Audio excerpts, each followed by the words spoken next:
और वो अपने ट्वीट में ये दावा करती है कि भारत में कुछ बहुत बड़ा होने वाला है ऑपरेशन और यहाँ शायद इतना बड़ा होगा कि कोई अंदाजा नहीं लगा सकेगा। इसके लिए बाकायदा अफ़गानिस्तान में प्लानिंग हो चुकी है और अल-कायदा के आतंकी भी इस प्लानिंग में शामिल थे और उन्होंने कहा कि 2 से 3 दिन के अंदर भारत में होगा और पूरी दुनिया में इसकी धूम मचेगी। नाज़रीन, भारत की जानिब से जो इल्ज़ामात आयद किए जा रहे हैं, पाकिस्तान पर भी आयद किए जा रहे हैं और उसके साथ साथ तुर्किया पर भी इल्ज़ामात आयद किए जा रहे हैं, and they are saying that because Turkiye's technical staff was involved in the maintenance of this aircraft, that's the reason they must have done it. ये सब उनकी वजह से हुआ है। पाकिस्तानी आईएसआई को भी जो है वो निशाना बनाया जा रहा है। नमस्कार दोस्तों, आप देख रहे हैं समसामयिक ट्रेंडिंग न्यूज और आज की हमारी रिपोर्ट एक ऐसे हादसे पर है जिसने पूरे देश को झकझोर दिया। हम बात कर रहे हैं अहमदाबाद प्लेन क्रैश की, उस दर्दनाक और रहस्यमयी घटना की जिसने सिर्फ जिंदगियां नहीं छीनी बल्कि कई सवाल भी खड़े कर दिए। इस दुखद हादसे में जान गंवाने वाले सभी लोगों को समसामयिक ट्रेंडिंग न्यूज की ओर से अश्रुपूरित श्रद्धांजलि। ताजा रिपोर्ट के मुताबिक अब तक 265 से ज्यादा लोगों की मौत की पुष्टि हो चुकी है। यह एयर इंडिया की AI-171 फ्लाइट थी, ड्रीमलाइनर बोइंग 787, जो अहमदाबाद से लंदन के गैटविक एयरपोर्ट के लिए रवाना हुई थी। यात्रियों की संख्या 230, क्रू मेंबर्स 10 पायलट्स, 2 इनमें से भारतीय, 100 ब्रिटिश, 53 पुर्तगाली, 7 कनाडाई, 1 नागरिक थे। इनमें से 217 वयस्क, 10 बच्चे और 2 नवजात शिशु थे। इसके अतिरिक्त हादसे में हॉस्टल के अनुमानित 50 से 60 इंटर्न डॉक्टर्स के हताहत होने की भी संभावना है। विमान ने दोपहर 1:38 पर उड़ान भरी। महज 2 मिनट के भीतर यानी 1:40 पर मात्र 625 फीट की ऊंचाई पर विमान ने नियंत्रण खो दिया और सीधे बीजे मेडिकल कॉलेज के अतुल्यम हॉस्टल से टकरा गया। ये सिर्फ हादसा था या कुछ और? इस घटना को लेकर सवालों की बौछार है और एक्सपर्ट्स 2 धड़ों में बंटे हुए हैं। तकनीकी खराबी का पहलू। बोइंग विमानों में लंबे समय से तकनीकी खामियों की खबरें आती रही हैं। 2024 में न्यूयॉर्क टाइम्स को दिए गए इंटरव्यू में सैम सालेह ने बोइंग निर्माण प्रक्रिया की गंभीर खामियां उजागर की थी। वहीं जॉन बार्नेट नाम के कर्मचारी ने भी इन्हीं खतरों की ओर इशारा किया था, लेकिन उनकी मौत रहस्यमयी परिस्थितियों में हुई। संभावित तकनीकी कारण: लिथियम बैटरी में इम्प्लोजन होना, बर्ड हिट होना, फ्यूल सप्लाई में बाधा आना, टायर लीवर्स का बंद ना होना, विंग फ्लीपर्स का अनियंत्रित होना। मानवीय गलतियों के दृष्टिकोण से पायलट्स कैप्टन सुमित को 8,200 घंटे और को पायलट क्लाइव को 1,100 घंटे विमान उड्डयन का अनुभव था, इसलिए पायलट एरर की थ्योरी भी कमजोर पड़ती है। अभी तक उड्डयन मंत्रालय ने किसी भी तकनीकी खराबी की जानकारी नहीं दी है। भाग 2, अंतर्राष्ट्रीय या आतंकवादी साजिश की संभावना। अब सबसे बड़ा सवाल, क्या ये महज दुर्घटना थी या फिर एक सुनियोजित आतंकी हमला? इस दुर्घटना से जुड़े तथ्यों के डॉट्स कनेक्ट करने से कुछ अंतर्राष्ट्रीय ताकतों के नाम सामने आए हैं। CIA America, ISI Pakistan, al Qaeda आतंकी संगठन, सेलेबी एविएशन तुर्की, खालिस्तानी एक्टिविस्ट, ये संस्थाएं सवालों के घेरे में आ जाती हैं। इन संगठनों की भूमिका पर अब जांच एजेंसियों को भी सवाल उठाने चाहिए। हालांकि अभी तक किसी भी आतंकवादी दल ने इस घटना की जिम्मेदारी नहीं ली। निष्कर्ष और सवाल। तो सवाल यही है, क्या ये एक तकनीकी त्रुटि थी या इसके पीछे कोई बड़ी अंतर्राष्ट्रीय साजिश छिपी हुई है? आपका इस विषय पर क्या विचार है? हमें कमेंट में जरूर बताएं। अगर आप चाहते हैं कि ऐसे ही तथ्यपरक और रियल रिपोर्ट्स मिलती रहे तो चैनल को सब्सक्राइब करना ना भूलें। वीडियो को लाइक और शेयर करें और जुड़े रहिए समसामयिक ट्रेंडिंग न्यूज के साथ, क्योंकि हम दिखाते हैं वो जो मेनस्ट्रीम मीडिया नहीं दिखाता। नाज़रीन, भारत की जानिब से जो इल्ज़ामात आयद किए जा रहे हैं, पाकिस्तान पर भी आयद किए जा रहे हैं और उसके साथ साथ तुर्किया पर भी इल्ज़ामात आयद किए जा रहे हैं, and they are saying that because Turkiye's technical staff was involved in the maintenance of this aircraft, that's the reason they must have done it. ये सब उनकी वजह से हुआ है। पाकिस्तानी आईएसआई को भी जो है वो निशाना बनाया जा रहा है। इस हादसे से जुड़ी कुछ ऐसी जानकारियां हैं जो आपको जानना चाहिए। मैं किसी साजिश के एंगल की ओर इशारा नहीं करना चाहता, लेकिन सबसे पहले मैं आपको एक वीडियो दिखाना चाहता हूं। ये वीडियो उस वक्त की है जब ये बोइंग 787 अहमदाबाद एयरपोर्ट से टेक ऑफ कर रहा है और देखिए कि कोई उसका वीडियो बना रहा है और वो बिल्कुल धमाका होता है और वीडियो में कैद हो जाता है। हो सकता है कि ये संयोग तो इसे मैं संयोग मानकर इस वीडियो को नेग्लेक्ट करता हूं कि चलो किसी ने बनाया होगा।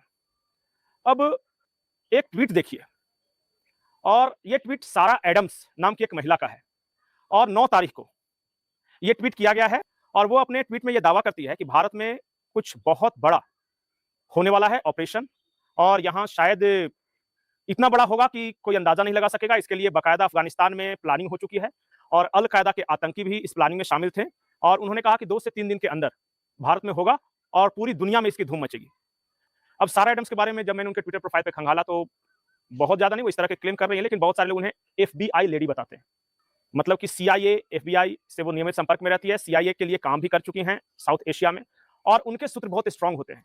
अगर सारा एडम्स ने ये कहा है कि अफगानिस्तान में बैठक हुई है, अल कायदा के आतंकी उसमें शामिल हैं, कुछ पाकिस्तानी आतंकी शामिल, कुछ लोग शामिल थे, आतंकी नहीं, और भारत में एक बहुत बड़े सबोटाज ऑपरेशन की प्लानिंग बनाई गई है, तो हमें इन दोनों ट्वीट्स को गंभीरता से लेना चाहिए। तीसरा जो बहुत बड़ी खबर है, और ये खबर छपी है वायर्ड में, और ये खबर छपी है अगस्त 7, 2019 को 3:28। एक शख्स हैं जर्मनी में बैठे हुए जिनका नाम है रुबेन सेंटामार्टा, साइबर सिक्योरिटी के एक्सपर्ट हैं, और उन्होंने ये दावा किया जर्मनी के मैड्रिड शहर में बैठे बैठे कि ये जो बोइंग 787 इनको साइबर हैकिंग के द्वारा सबोटाज किया जा सकता है। मतलब कोई आदमी बैठा हुआ है और उस सिस्टम को एक्सेस कर लेगा, वो हैक करके उस प्लेन में गड़बड़ियां कर सकता है।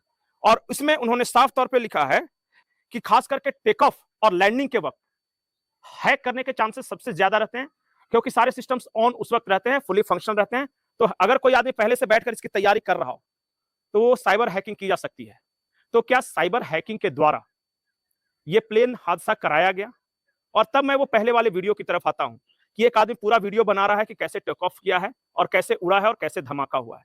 लेकिन इस वक्त जिस तरह दुनिया में माहौल चल रहा है, और पाकिस्तान, अमेरिका, ये सब भारत के खिलाफ जिस तरह की बातें कर रहे हैं, तो ऐसे दौर में कुछ भी हो सकता है।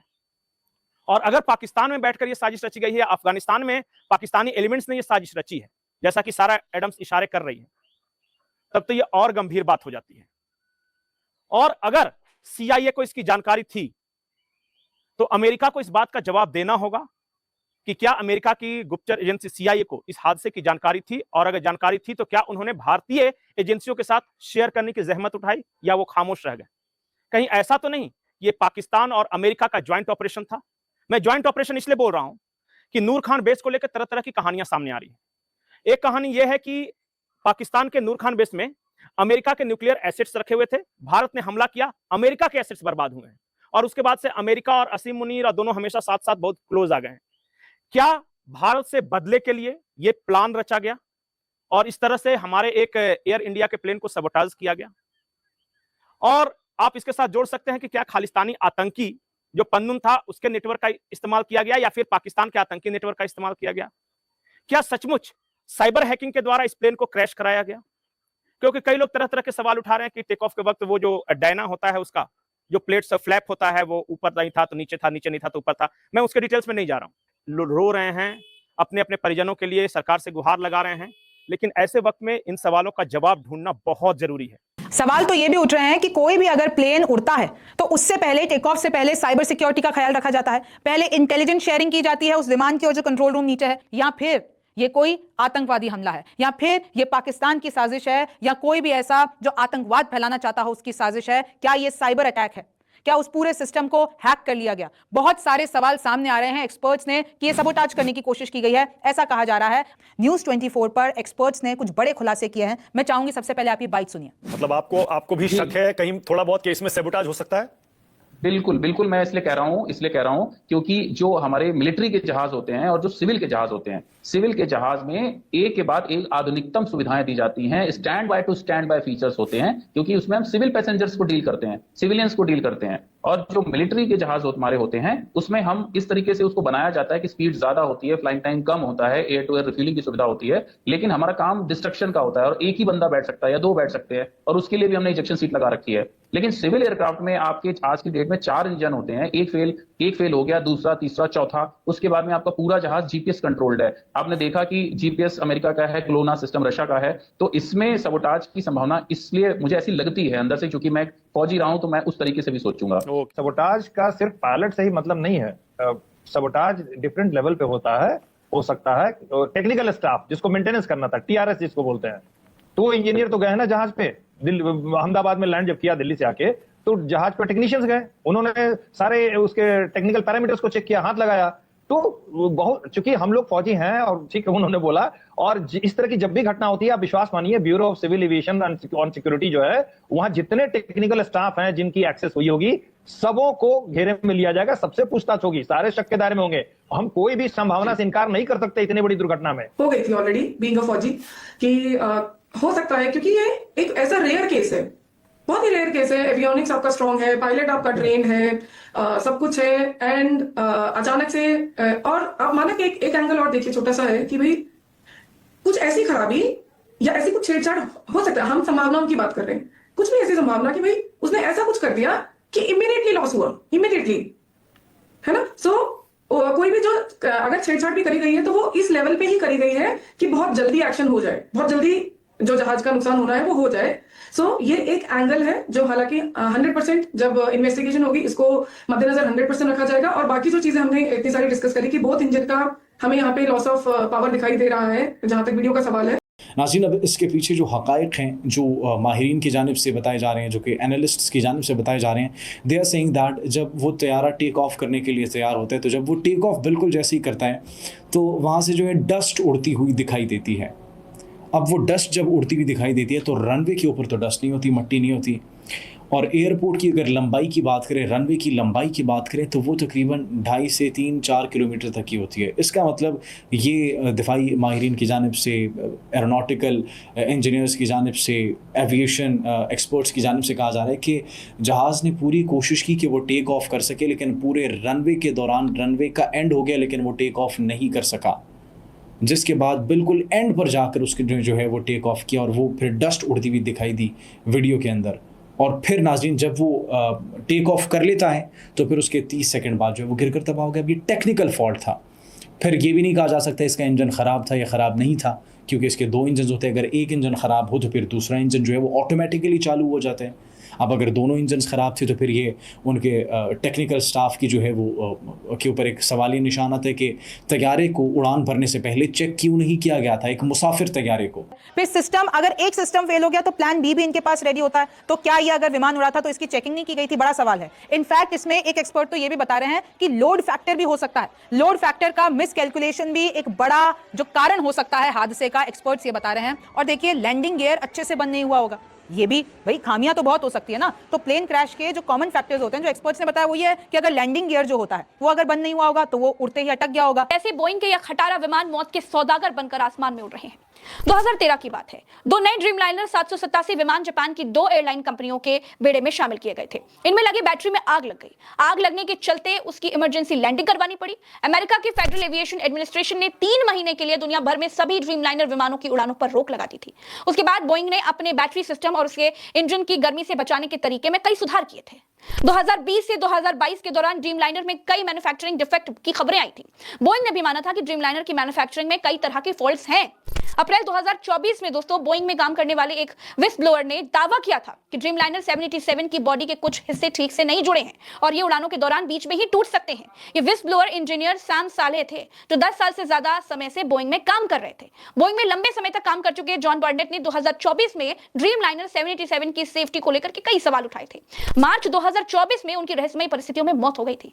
घर के पास ही एक पार्किंग एरिया में उनकी लाश मिली थी। दोस्तों बोइंग 787 में इलेक्ट्रिकल सिस्टम का फेलियर, विंडशील्ड में दरार, फ्यूल लीकेज और सॉफ्टवेयर में कई गड़बड़ियां होती रही हैं। 2024 में जापान में 787 की टेक्निकल कमियों की वजह से एक हादसा हुआ जब एएनए एयरलाइंस के 787 में हाइड्रोलिक ऑयल लीक हुआ, जिसके बाद विमान को रनवे पर ही रोकना पड़ गया था। इस प्लेन क्रैश के कई कारण बताए जा रहे हैं।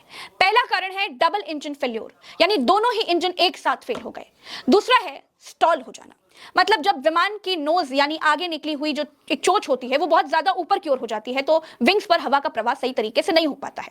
इससे लिफ्ट यानी विमान को ऊपर उठाने वाली ताकत जो है वो कम हो जाती है। अगर लिफ्ट विमान के वजन से कम हो जाए तो विमान नीचे गिरने लग जाता है, भले ही नोज ऊपर हो। इसे स्टॉल कहा जाता है। दोस्तों नोज ऊपर होने का मतलब है कि पायलट विमान को ऊपर ले जाने की कोशिश कर रहा था, लेकिन अगर गति कम है या फिर विंग्स लिफ्ट नहीं बना पा रहे हैं तो विमान ऊपर जाने की बजाय नीचे गिर सकता है। स्टॉल होने पर विमान अनियंत्रित हो सकता है, जिससे वो बगल में झुक सकता है या फिर बहुत तेजी से नीचे आकर गिर सकता है। पायलट ने अंत तक कोशिश की प्लेन को बचाने के लिए, लेकिन बचा नहीं पाई।